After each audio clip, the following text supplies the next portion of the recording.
Honey, there's a kid screaming out there. So?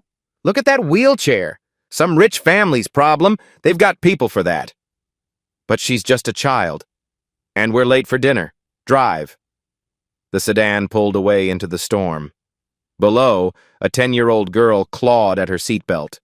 Muddy water rose past her chest, her shoulders, her chin. Please, somebody! Silence. The jogger had already fled. The woman with the dog never looked back. 4 people saw a disabled child drowning. 4 people walked away. Miles away, a billionaire watched through his phone, security footage streaming live. His daughter, his only child. He couldn't reach her in time.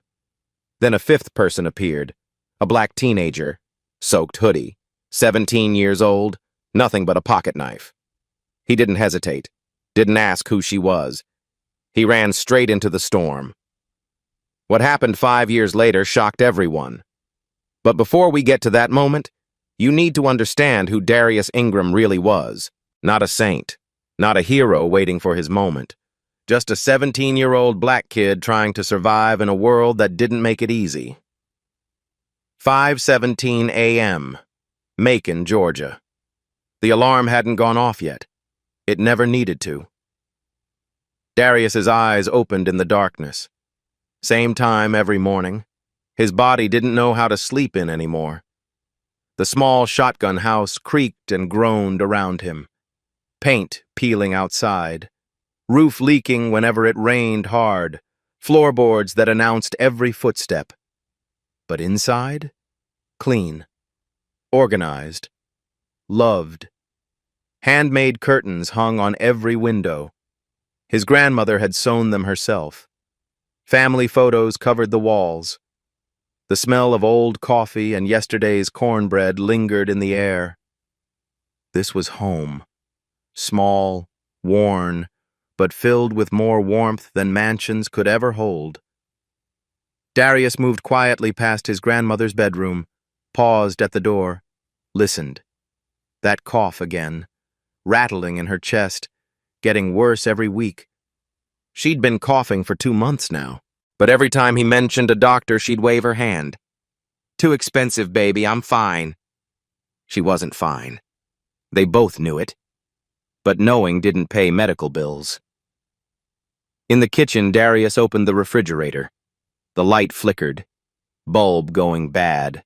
1/4 gallon of milk. Leftover collard greens from Sunday. Hot sauce bottle nearly empty. He checked the medicine organizer on the counter. Grandma Ruby's insulin, blood pressure pills, only 4 days worth left. $89 for the insulin alone. He had 52 in his wallet. Always short, always scrambling, always one emergency away from disaster.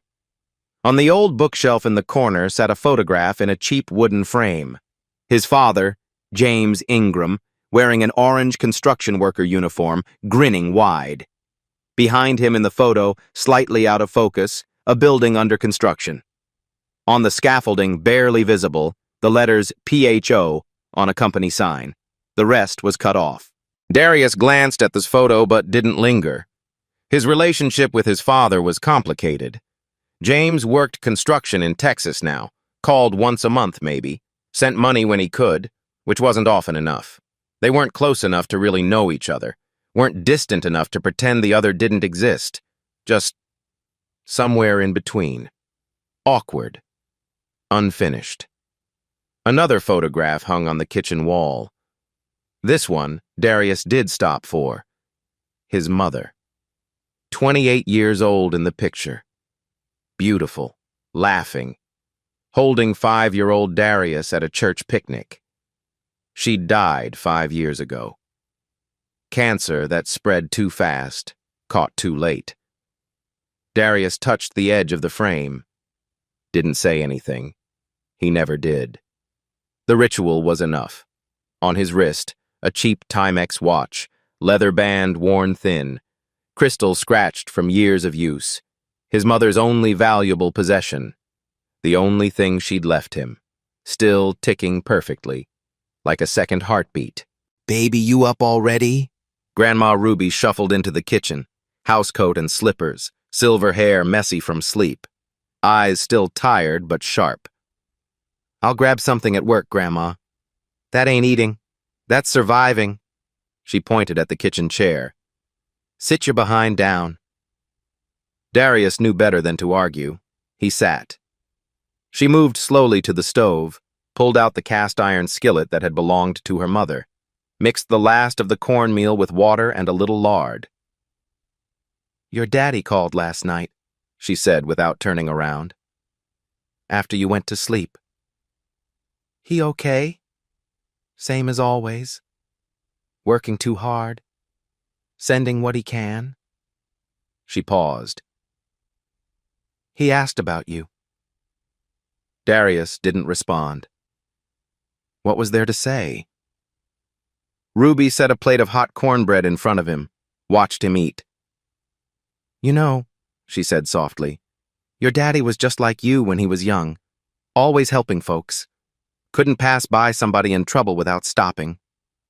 Darius looked up. "Dad? Before you were born, he once pulled a man right out of a burning car, middle of the night. Didn't know the man from Adam. Just saw somebody needed help." "He never told me that." "Your daddy don't like talking about himself. Don't like bragging. Just like you." Darius chewed his cornbread, filed the story away somewhere in his mind. Didn't think much more about it. He should have. 8:48 a.m., Piggly Wiggly supermarket, fluorescent lights buzzing overhead, beeping registers, country music playing low through tinny speakers. Darius stood at the bagging station, moving like a machine, fast, efficient, polite. "Paper or plastic, ma'am?" His co-worker, Derek Collins, same age, same neighborhood, leaned over from the next register. "Yo, Darius, you hear back from the college yet?" "Scholarship application still processing, just waiting." "You'll get it, man. You're the smartest dude in this whole store, probably the whole town." Darius half smiled. "Smart don't pay tuition, Derek." "It should, though. It really should." A middle-aged white woman approached the register, designer handbag, diamond earrings, talking loudly into her phone. She didn't acknowledge Darius, didn't even look at him. He bagged her groceries carefully, eggs on top, bread separate from the cans, just like he was trained. She hung up her phone, glanced at the bags. "You put the eggs on the bottom. Want them all cracked?" The eggs were on top. Darius could see them clearly. "I apologize, ma'am. Let me redo that for you." He repacked everything. Exactly the same way. She grabbed her bags and walked off without another word. Derek muttered something under his breath. Darius just kept working. Let it go. Not worth the energy. Next customer, a young black mother. Couldn't be more than 22, baby on her hip, counting coins on the counter with trembling fingers. Not enough for the formula. Short by almost $5. Her face flushed red with embarrassment. "I'm sorry, I thought I had... I'll just put this back." "Hold on." Darius pulled a 5 from his tip money, laid it on the counter before she could protest. "I got the difference. You don't have to do that.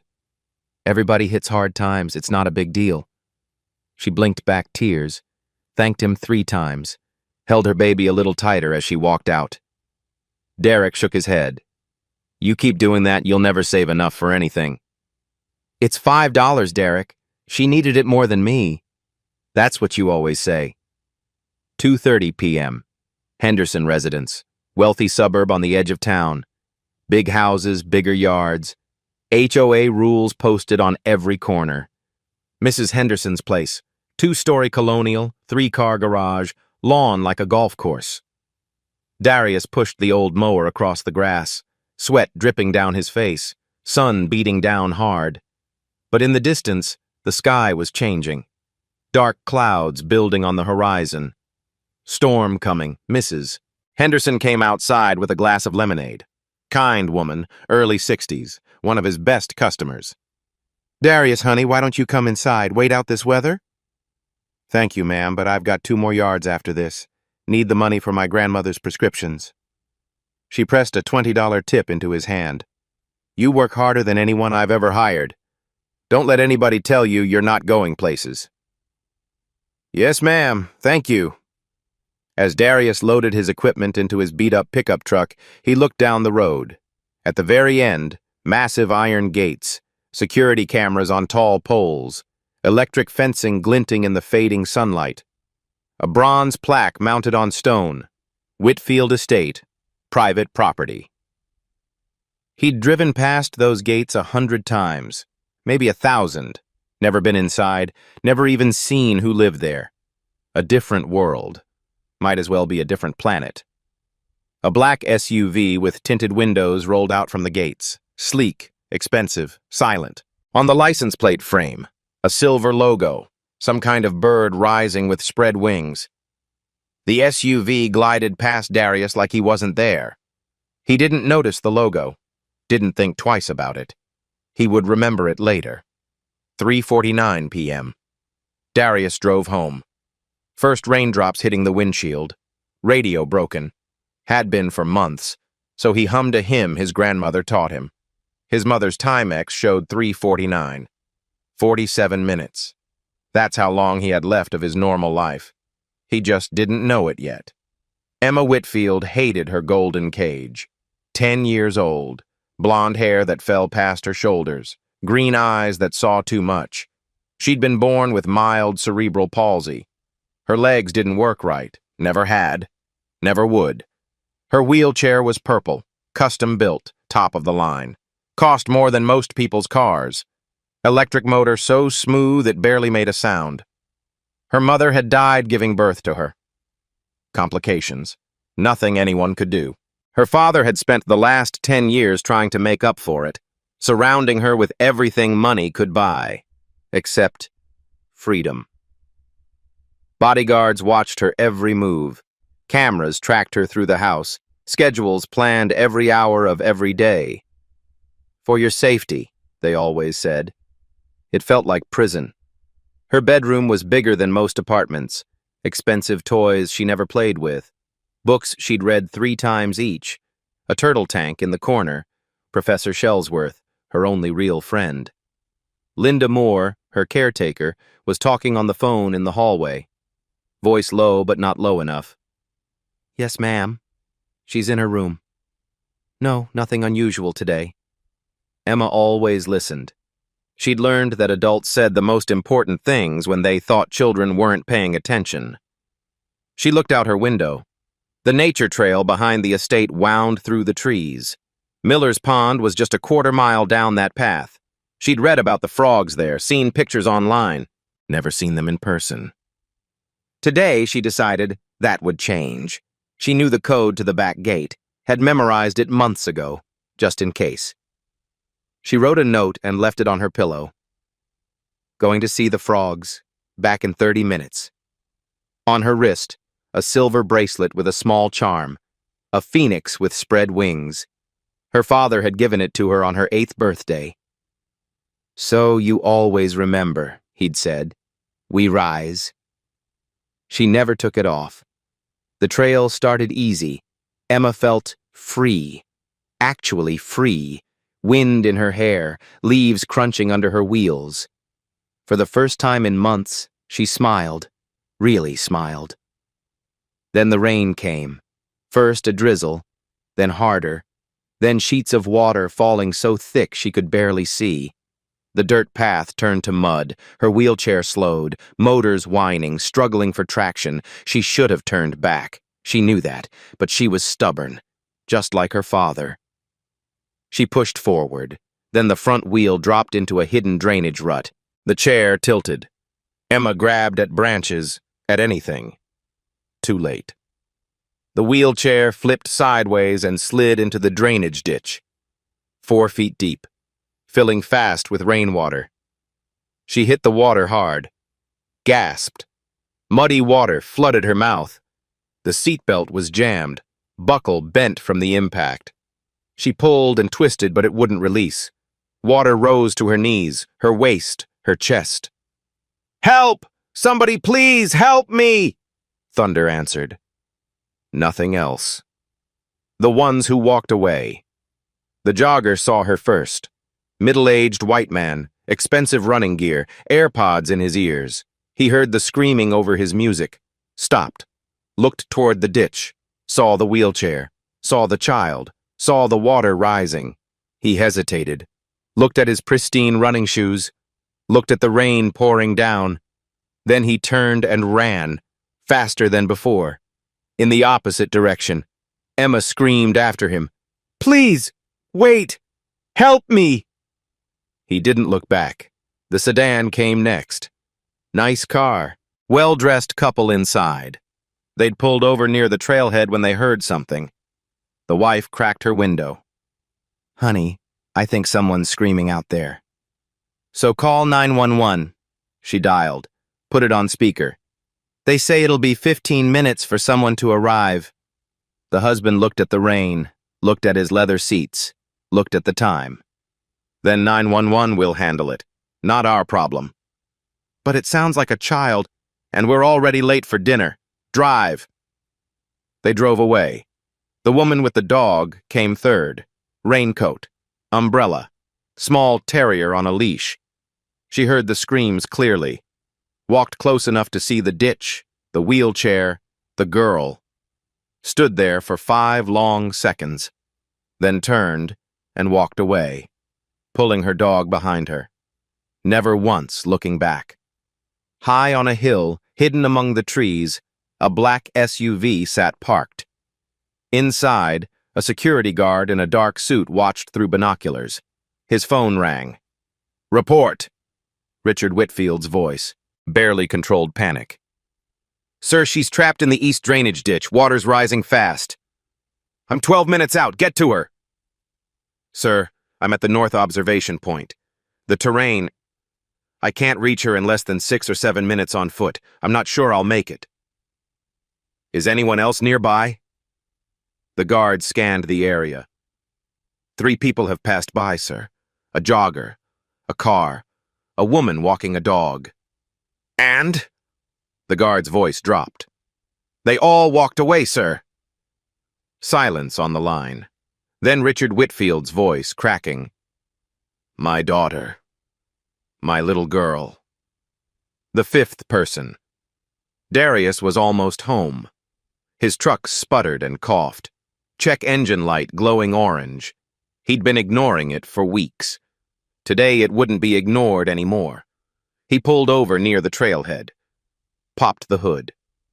Rain immediately soaked through his hoodie. He was checking the engine when he heard it. Faint, almost lost in the thunder. A voice, high-pitched, screaming. He stopped, listened. There it was again. Someone was in trouble. Darius didn't think about his broken truck. Didn't think about being late. Didn't think about anything except that sound. He ran. Through the brush. Through the mud. Through the pouring rain. On the hill, the security guard watched through his binoculars. "Sir, someone's coming." "Who?" "A young man. Black. Maybe 17, 18. He's running toward the ditch." "Is he going to help?" The guard watched Darius slide down the embankment, watched him hit the water. "He jumped in, sir. He's in the water with her." Richard Whitfield's voice was barely a whisper. "Please, God. Please let him save her." The water hit Darius like a wall of ice. Cold shocked his system. Mud sucked at his feet.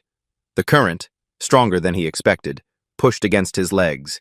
He waded forward, eyes locked on the girl. She was young, blonde hair plastered to her face, eyes wild with terror, water lapping at her chin now. She had to tilt her head back to breathe. "Hey!" Darius shouted over the rain. "Look at me! Look at me!" Her eyes found his, still panicking, but she saw him. "What's your name?" Emma." Her voice was thin, shaking. "Emma, I'm Darius. I'm going to get you out of here, but I need you to stay calm. Can you do that?" She nodded frantically. "Good. Now breathe with me. In." He breathed in slowly. Out. He exhaled. Emma tried to copy him, shaky, Uneven, but trying. That's good. That's real good. Keep breathing just like that. Darius reached the wheelchair, examined the seatbelt. The buckle was completely bent, deformed from the impact when she'd fallen. He pulled at it, twisted. Nothing. The water was rising faster now, another inch in the last 30 seconds. He didn't have time to be gentle. Darius pulled out his pocket knife, old wooden handle, blade dulled from years of yard work. But it was all he had. "I'm gonna cut the strap, okay? Don't move." Emma nodded. Emma, tears mixing with rain on her face. He positioned the blade against the seatbelt. Started sawing. The material was tough, medical-grade nylon, designed to keep her secure, designed to never break. Cut, cut, cut. The blade barely made a dent. "Darius?" Emma's voice was thin, terrified. "The water." It was at her lips now. She had to crane her neck up to breathe. I know. Trust me." He adjusted the angle, found a thinner section where the strap met the buckle, put all his weight behind the blade. The knife slipped, sliced his palm open, blood mixed with muddy water. He didn't stop, didn't even slow down. Cut, cut, cut, snap. The strap gave way. Emma immediately started to sink. Her legs didn't work. She couldn't kick, couldn't keep herself afloat. Darius dropped the knife and grabbed her, one arm around her waist, pulled her tight against his chest. I got you! I got you!" She clung to him, fingers digging into his shoulders, heart pounding so hard he could feel it against his own chest. "Don't let go," she whispered. "Please don't let go." "I won't. I promise. I won't." Getting out was the hard part. The banks of the ditch were steep, nearly 5 feet high, slick with mud and rain. Darius tried to climb while holding Emma. His feet slipped. He fell back into the water, tried again, slipped again. "We're not going to make it." Emma's voice was barely audible. "Don't say that." His voice was fierce, almost angry. "Don't you ever say that. We are making it out of here." He scanned the bank, looking for anything. A root, a rock, a handhold. There, about 4 feet up, a thick tree root jutting out from the earth. If he could reach it. "Emma, I need you to hold on to my neck. Wrap your arms around tight as you can. Don't let go no matter what happens." She did as he said. Her small arms locked around his neck. She was lighter than he expected, like holding a bird. Darius positioned himself, planted his feet on the submerged wheelchair, used it as a platform, took a breath, and jumped. His hand reached for the root, fingers scraping bark, slipping, caught. His shoulder screamed, felt like it was tearing out of the socket, every muscle in his arm burning. But he held on. Slowly, agonizingly, he pulled them both upward, one arm gripping the root, one arm holding Emma. His free hand found the edge of the bank, grabbed mud and grass, pulled. His feet found traction, dug in, pushed, and then solid ground. Grass, mud, open sky. Darius collapsed onto his back. Emma still clutched against his chest, both of them gasping, shaking, soaked, but alive. For a long moment, neither of them moved. Rain still fell, thunder still rolled, but it felt distant now, unimportant. Emma started crying, not from fear anymore, from relief, from the overwhelming realization that she wasn't going to die. Darius didn't know what to do. He wasn't good with tears, wasn't good with emotions. But he put his arm around her, let her cry into his shoulder. "You're safe now," he said quietly. "It's over. You're safe." "They left me." Emma's voice was muffled against his hoodie. "I saw them.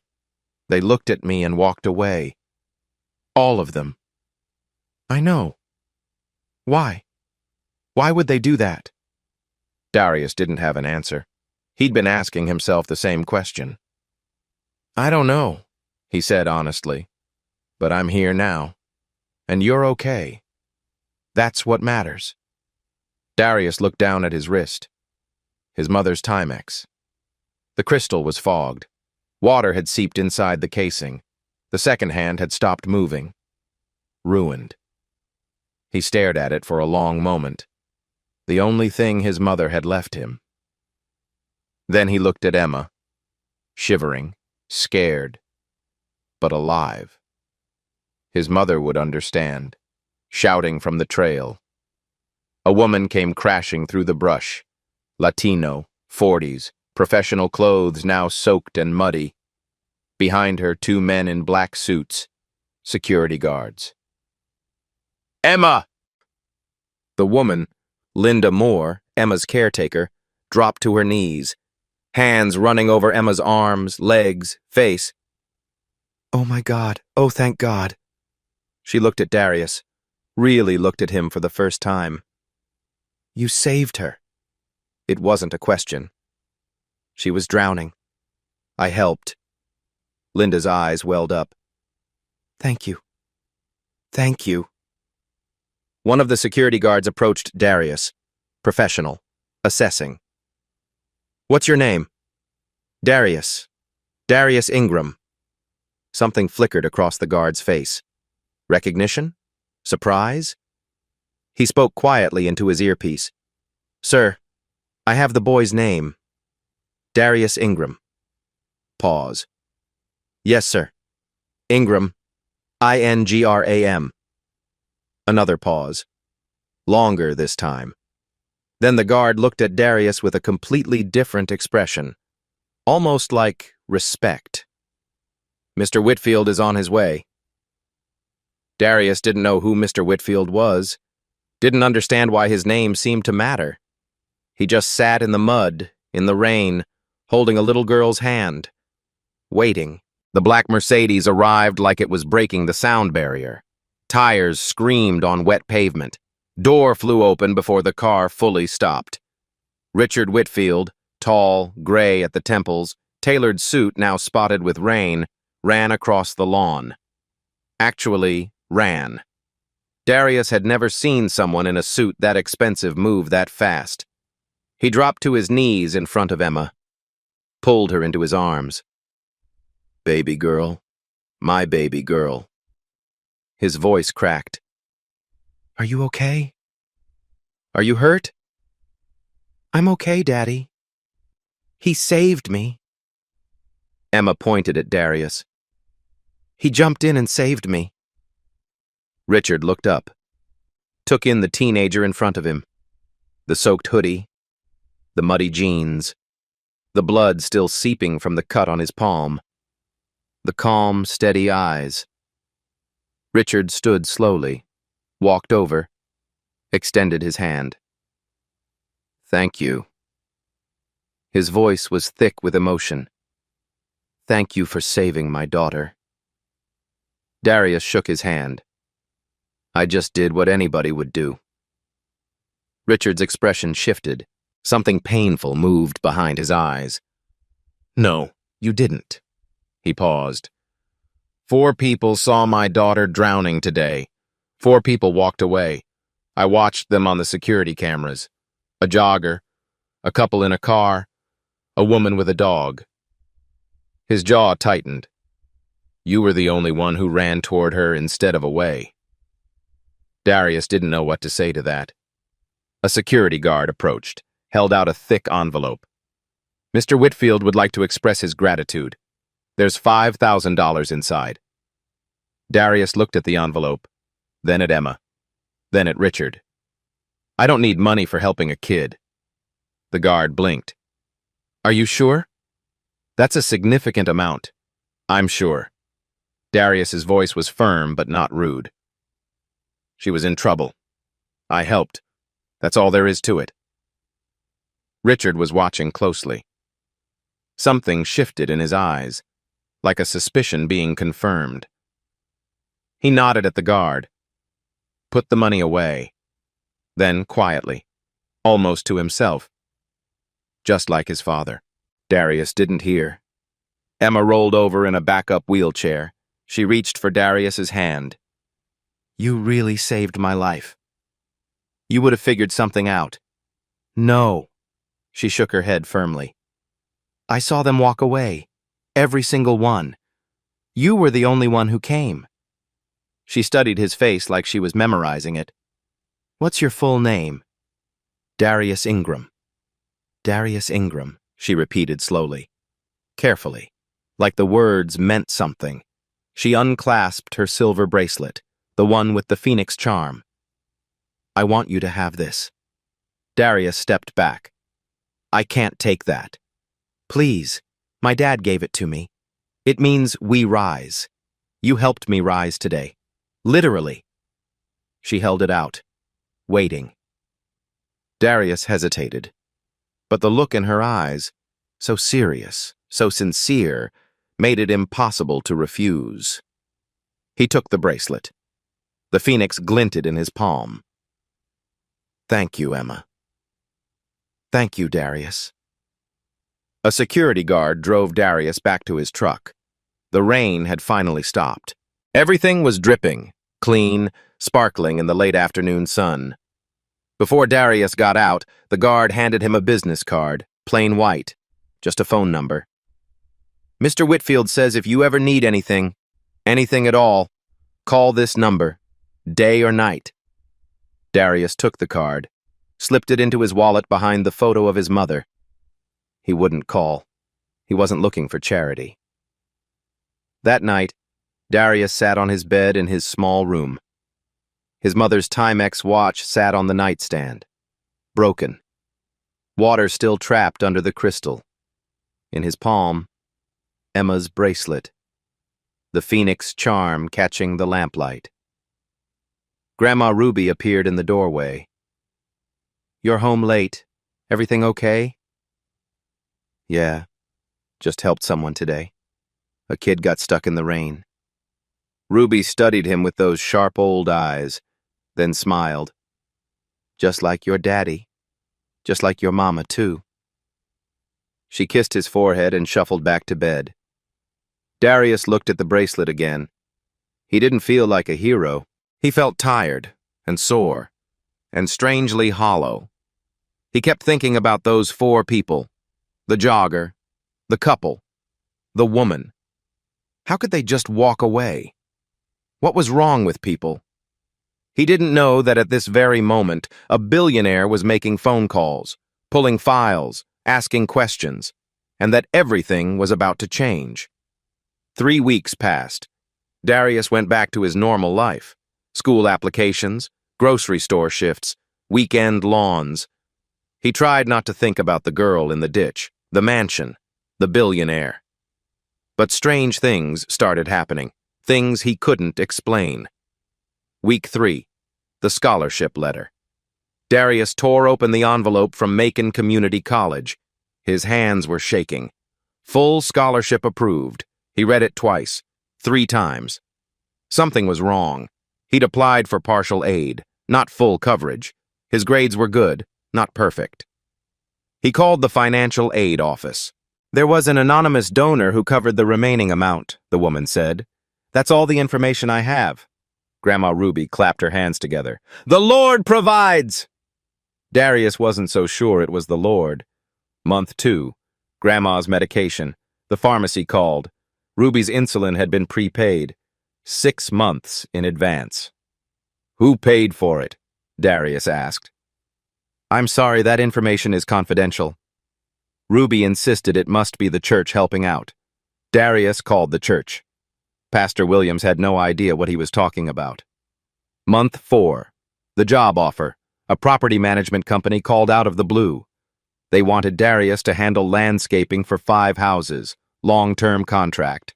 Good money. How did you hear about me? He asked. Someone referred you, said you were reliable. Who? I'm afraid I can't disclose that information. Late one night, Darius sat on his bed, holding Emma's bracelet, staring at the Phoenix logo. It nagged at him. He'd seen it somewhere before. He pulled out his phone. Typed Phoenix Logo Company, Georgia. First result, Phoenix Technologies. His heart beat faster. Clicked through. Read. One of the largest tech companies in the Southeast, valued at $4.2 billion, headquarters in Atlanta. He scrolled to the leadership section. Richard Whitfield, founder and CEO, net worth $3.1 billion. The article included photos. Richard at a charity gala, Richard at a tech conference, Richard at a hospital groundbreaking, and there, in one photo, sitting beside him in a purple wheelchair, Emma. Same blonde hair, same green eyes, same silver bracelet. Darius stared at the screen, then at the bracelet in his hand, then back at the screen.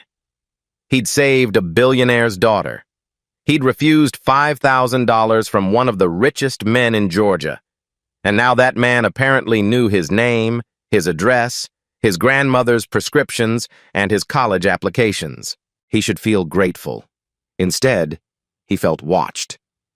Darius put the bracelet in his desk drawer, closed it firmly. He would make his own way. Whatever Richard Whitfield was doing, Darius wanted no part of it. He didn't need a rich man's charity. He didn't know that charity wasn't what Richard had in mind, not even close. 5 years passed. Darius Ingram kept his head down, worked harder than anyone he knew, tried to forget about the girl in the mud, the mansion, the billionaire watching through cameras. He thought that chapter of his life was closed. He thought the story was over. He was wrong. Macon, Georgia, present day. Darius Ingram, 22 years old now. A lot had changed. He'd graduated from community college, business degree, 3.8 GPA, first person in his family to earn a diploma. He'd started his own company, Rise Landscaping, small but growing, 5 employees now. His old co-worker, Derek Collins, was his first hire, now his operations manager. The logo featured a small phoenix with spread wings. He still couldn't remember where the idea came from. Grandma Ruby was healthy. Her diabetes was under control. She'd attended every milestone: graduation, business license approval, first contract signed. Life was finally looking up. Darius sat in his office, a converted garage behind a strip mall. Cheap but functional. Paperwork everywhere. He was on the phone with a property management company, negotiating a new contract. "Yes, sir, we can handle the expansion. 10 more properties by next month." He hung up, allowed himself a small smile. On his desk sat Emma's Phoenix bracelet. He kept it as a paperweight now, a reminder of that day. Next to it, an unopened letter with the Phoenix Technologies logo. He assumed it was junk mail, had been meaning to throw it away for weeks. A car pulled into the parking lot. Not just any car. A black Mercedes S-Class. Tinted windows so dark they were probably illegal. Derek looked up from his computer. "Yo, Darius, either we just landed the biggest client of our lives, or you're in some serious trouble." Darius walked outside. The driver's door opened. A man stepped out. Black suit. Professional bearing. Darius recognized him immediately. The security guard from 5 years ago, older now, gray in his hair, but the same sharp eyes. "Mr. Ingram?" "That's me." "Mr. Whitfield would like to see you." Darius felt his stomach tighten. "What about?" "About his daughter, and about the last 5 years." "5 years? I don't understand." The guard smiled slightly. "Mr. Whitfield will explain everything. Will you come?" Darius looked back at his office, at Derek watching through the window, at everything he'd built. Then he thought about the bracelet on his desk, the unopened letter, the anonymous scholarships and mysterious benefactors. "Give me 5 minutes." Whitfield Estate, 1 hour later. Darius had driven past those iron gates 1,000 times. Today, they opened for him. The estate was even larger than he'd imagined. The main house looked like something from a movie. Gardens that probably cost more to maintain than his entire yearly revenue. But Darius wasn't intimidated. He'd pulled himself out of poverty. He'd built a business from nothing. He'd walked through harder doors than this. He was led into a private study, dark wood paneling, leather chairs, walls of books that looked like they'd actually been read. Behind a massive oak desk sat Richard Whitfield, older than 5 years ago. Gray had spread from his temples across most of his hair, lines around his eyes deeper now, but those eyes were still sharp, still assessing, and sitting beside him in a sleek new wheelchair, Emma Whitfield, 15 years old now, taller, more confident. Her face lit up when she saw him. "Darius!" He couldn't help but smile. "Emma, look at you, all grown up. You too. You, and you're not dripping wet this time." They both laughed. The tension in the room eased slightly. Richard stood, extended his hand. Darius shook it. "Thank you for coming, Mr. Ingram." "I'm not sure why I'm here, sir. After all this time." "Because it's time you knew the truth." "The truth about what?" Richard sat back down heavily. His expression shifted, old pain rising to the surface. "The day you saved Emma was the worst day of my life." Darius frowned. "I thought you didn't know until afterward." "I knew everything." Richard's voice was quiet. "Emma likes to sneak out. I knew that. My security team monitors her through cameras." "Then why didn't anyone—" "They spotted her too late. She was already in the water by the time they called me. I was at my office downtown, 12 minutes away by car." Richard paused. His hands, resting on the desk, were trembling slightly. "I watched the whole thing through my phone. Security footage. Live." He looked directly at Darius. "I saw my 10-year-old daughter trapped in that water. I watched it rise past her chest, her shoulders, her chin." Emma reached over and took her father's hand. Richard continued. "I saw 4 people walk past her. 4 adults who could have helped." His voice hardened. "The jogger looked right at her and ran away. The couple in the car decided they didn't want to be late for dinner. The woman with the dog couldn't be bothered to get her shoes muddy. I watched all of it, through a phone screen, while my driver went as fast as he could. And I knew I wasn't going to make it in time." The room was completely silent. "I have $3 billion, Mr. Ingram. I could buy anything, do anything. And in that moment, I was completely, utterly helpless." He took a shaky breath. "Then you appeared, out of nowhere, a stranger, a teenager, running toward my daughter when everyone else ran away. You saved her life, when I couldn't." Darius didn't know what to say. He'd never thought about what it must have been like on the other end of those cameras.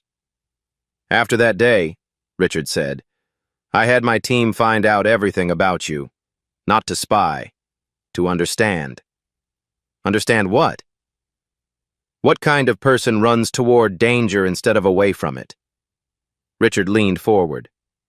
"And when my security guard reported your name, Darius Ingram, I nearly collapsed." Darius tensed. "Why? What's wrong with my name?" Richard stood, walked to the bookshelf, pulled out an old, weathered photograph. "Because I'd heard that name before, 20 years ago." He placed the photo on the desk. "Take a look." Darius looked at the photograph. Old, faded, edges worn soft from handling. 2 men stood in front of the twisted wreckage of a car, one white, one black, both covered in soot and sweat. The black man wore an orange construction uniform. He was shaking hands with a younger version of Richard Whitfield, handwritten at the bottom in faded ink. "The man who saved my life. James Ingram, 1999. Darius's heart stopped. "That's my father." "Yes." Richard returned to his seat. His voice was softer now.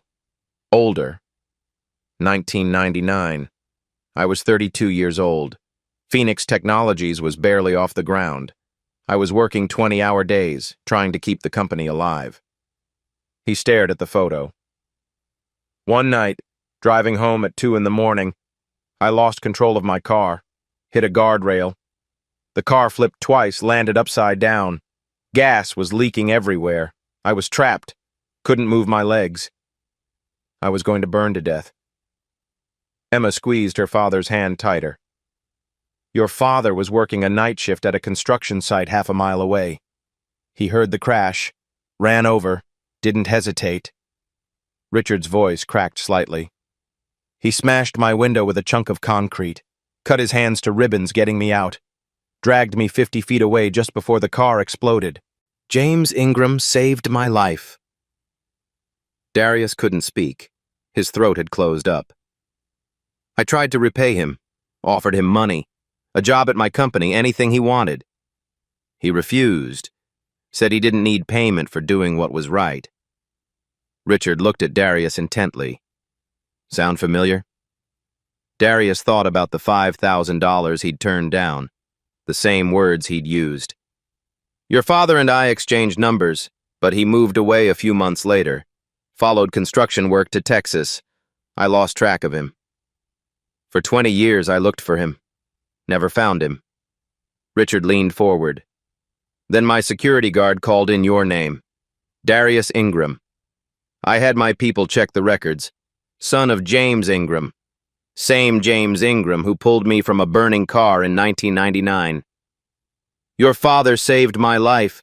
20 years later, his son saved my daughter's life. The silence in the room was absolute. You want to tell me that's a coincidence, Mr. Ingram? Darius slowly shook his head. He didn't believe in coincidences either. Not anymore. I believe in circles, Richard said.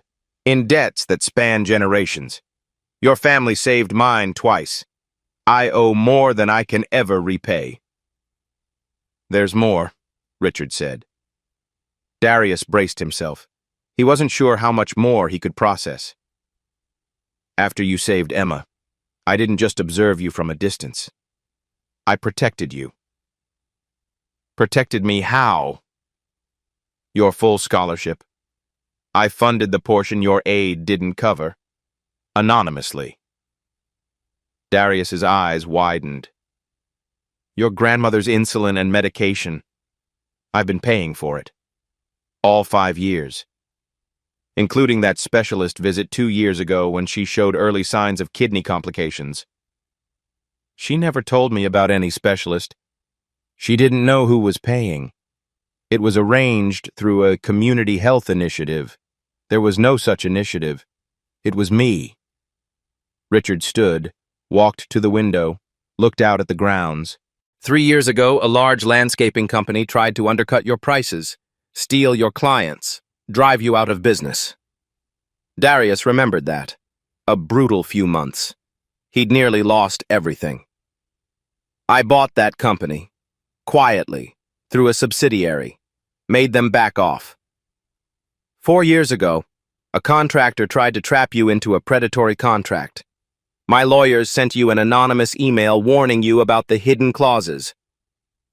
Darius remembered that email too. He'd almost deleted it as spam, but something made him read it. That was you? All of it. Every piece of good luck you couldn't explain. Darius's mind was reeling. Everything he thought he'd built through pure determination. Why? The word came out rougher than he intended. Why do all this without telling me? Richard turned to face him. Because you deserved a fair shot. This world isn't fair, especially not for young black men starting from nothing. I know that. I've seen it. But I had the power to level the playing field just a little, just for one person. You saved my daughter without knowing who she was, without expecting anything. You refused money for doing the right thing. I wanted to see what a person like that could accomplish if given a genuine opportunity. He smiled slightly. You didn't disappoint. Richard returned to his desk, slid a thick folder across to Darius.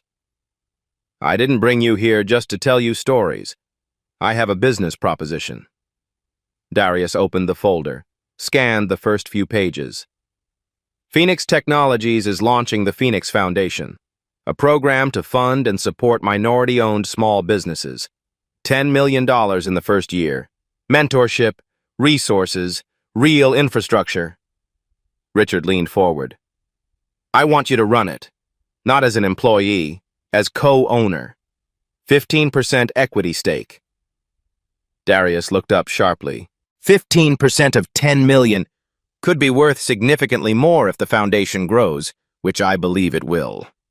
He pushed another document forward.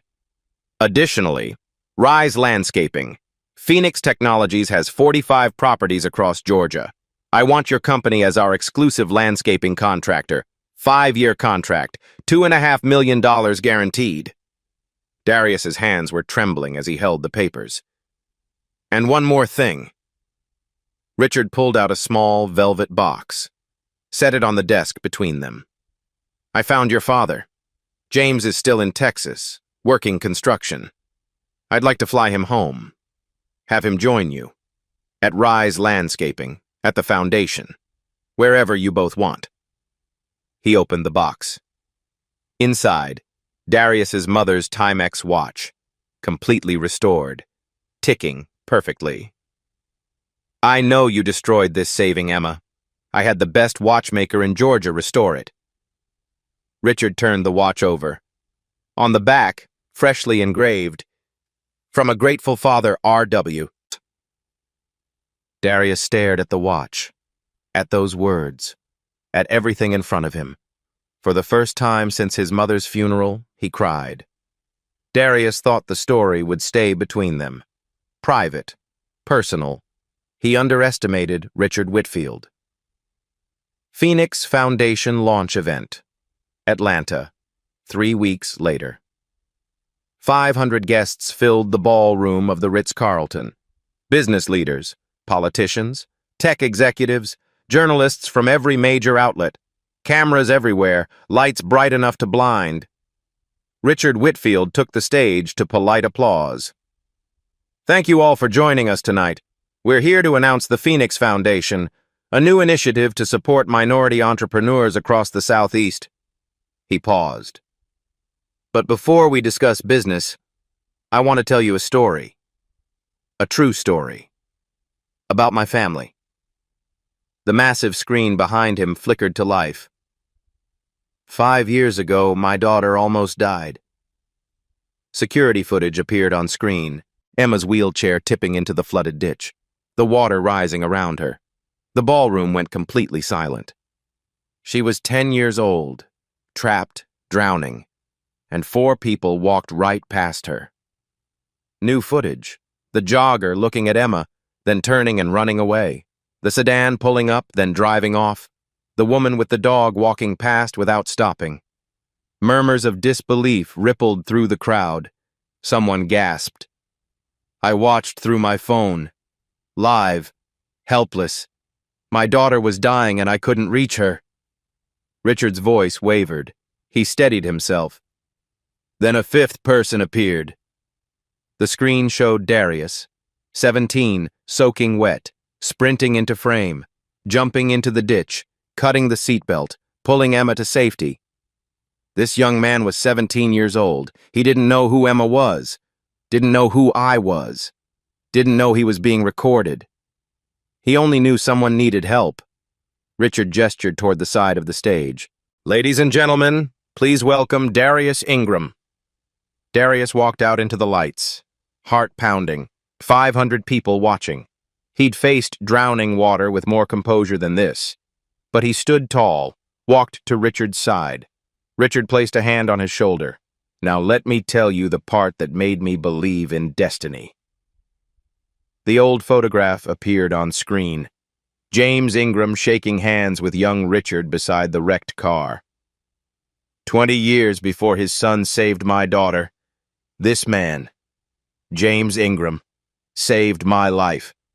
Pulled me from a burning car when no one else would stop. Father saved father. Son saved daughter. 2 generations. 1 family legacy. Audible gasps from the audience. People rising from their seats. And now, Richard said, I'd like to introduce someone else. From the wings, a figure emerged. James Ingram. Gray-haired now, still strong, still wearing the humble clothes of a working man. Darius hadn't known he'd be there. Richard had arranged it in secret. Dad? James's eyes were wet. Son. They embraced on stage. Father and son, reunited. 500 witnesses. Richard stepped forward, shook James's hand. Thank you, Mr. Ingram, for my life, for your son, for showing me that good people still exist. James could barely speak, just nodded, tears streaming. Emma wheeled onto stage, hugged Darius, hugged James. From the audience, Grandma Ruby stood up, also secretly invited, sobbing with pride. The entire ballroom rose, standing ovation, thunderous applause. The aftermath. The video went viral in hours, 50 million views in the first week. Hashtag The Ingram Legacy trended nationally for 3 days. Every major network wanted interviews. CNN, Good Morning America, The Today Show. Headlines flooded the internet. Father and son heroes, The Ingram Legacy. The fifth person, teen who ran toward danger. Billionaire reunites with family that saved him twice. Macon, Georgia held a ceremony. The mayor presented Darius and James with keys to the city. 3 years later, the results? Phoenix Foundation, 42 businesses funded, 91% still operating, 520 jobs created, Rise Landscaping, 28 employees, 1.8 million annual revenue. 30% of staff were formerly incarcerated or long-term unemployed. Darius on the cover of Forbes 30 Under 30, from mowing lawns to changing lives. James Ingram became operations manager at Rise Landscaping. Every morning, father and son drove to work together.